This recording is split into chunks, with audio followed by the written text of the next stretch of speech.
Hi guys, എന്താണ് പാരബീൻസ്? ഇന്ന് നമ്മൾ മാർക്കറ്റിൽ അവൈലബിൾ ആയിട്ടുള്ള കൂടുതൽ പ്രോഡക്ട്സിൻ്റെയും മേലെ പാരബീൻ ഫ്രീ എന്ന് എഴുതി വെച്ചിട്ടുണ്ടാവും. ഇന്ന് കൂടുതൽ ഇതിലും അത് കൂടുതൽ പ്രോഡക്ട്സിലും അത് യൂസ് ചെയ്യുന്നത് ഒരു മാർക്കറ്റിംഗ് സ്ട്രാറ്റജി പോലെ കൂടെയാണ്. അപ്പോൾ എന്താണ് പാരബീൻസ് നമ്മുടെ ശരീരത്തിൽ ഉണ്ടാകുന്ന പറഞ്ഞാൽ നമുക്ക് ഉണ്ടാക്കുന്ന പ്രോബ്ലംസ് നോക്കാം. പാരബീൻസ് എന്ന് പറയുന്ന ഒരു കെമിക്കൽ സബ്സ്റ്റൻസ് ആണ്.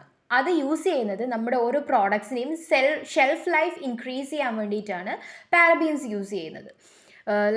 അതിൽ പൂപ്പൽ ബാക്ടീരിയ ഒക്കെ വരാതിരിക്കാൻ വേണ്ടി ഹെൽപ്പ് ചെയ്യുന്ന ഒരു കെമിക്കൽ സബ്സ്റ്റൻസ് ആണ് പാരബീൻ. ഇനി ഈ പാരബീൻ യൂസ് ചെയ്യുന്നത് കൊണ്ട് നമുക്ക് ഉണ്ടാവാൻ ചാൻസ് ഉള്ള കാര്യങ്ങൾ എന്തൊക്കെയാണ്, ഒരു പ്രോബ്ലംസ് എന്തൊക്കെയാണെന്ന് നോക്കാം. പാരബീൻ എന്ന് പറയുന്നത് ഒരു ഹോർമോൺ മാതിരി ആക്ട് ചെയ്യുന്ന ഒരു വസ്തുവാണ്, ഒരു സബ്സ്റ്റൻസ് ആണ്. അത് നമ്മുടെ ശരീരത്തിലുള്ള ഹോർമോണിൻ്റെ ബാലൻസിനെ താളം തെറ്റിക്കും. It acts like oestrogen. അപ്പോൾ നമുക്ക് ബ്രസ്റ്റ് ക്യാൻസർ വരെ വരാനുള്ള ചാൻസസ് ഉണ്ട് പാരബീൻസ് കൂടുതലായിട്ട് യൂസ് ചെയ്താൽ. പിന്നെയെന്ന് പറഞ്ഞാൽ നമ്മുടെ ചിലരുടെ സ്കിന്നിന് അത് അലർജറ്റിക് ആയിരിക്കും.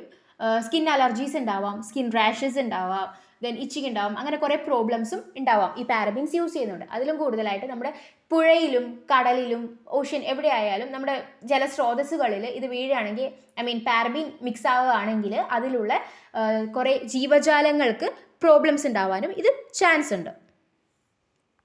നമ്മൾ വാങ്ങാൻ പോകുന്ന പ്രോഡക്ട്സിൽ പാരബീൻ ഉണ്ടോ എന്നറിയാൻ വേണ്ടിയിട്ട് നമുക്ക് അതിൻ്റെ ഇൻഗ്രീഡിയൻസ് ചെക്ക് ചെയ്താൽ മനസ്സിലാവും.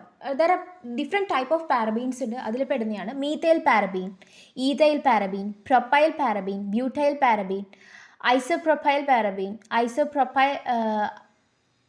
ഐസോബ്യൂട്ടൈൽ പാരബീൻ, ബെൻസൈൽ പാരബീൻ, ഇങ്ങനെയൊക്കെ കുറേ പലതരത്തിലുള്ള പാരബീൻസ് ഉണ്ട്. ഇതൊക്കെ ചെക്ക് ചെയ്തിട്ട് നിങ്ങൾ വാങ്ങുക.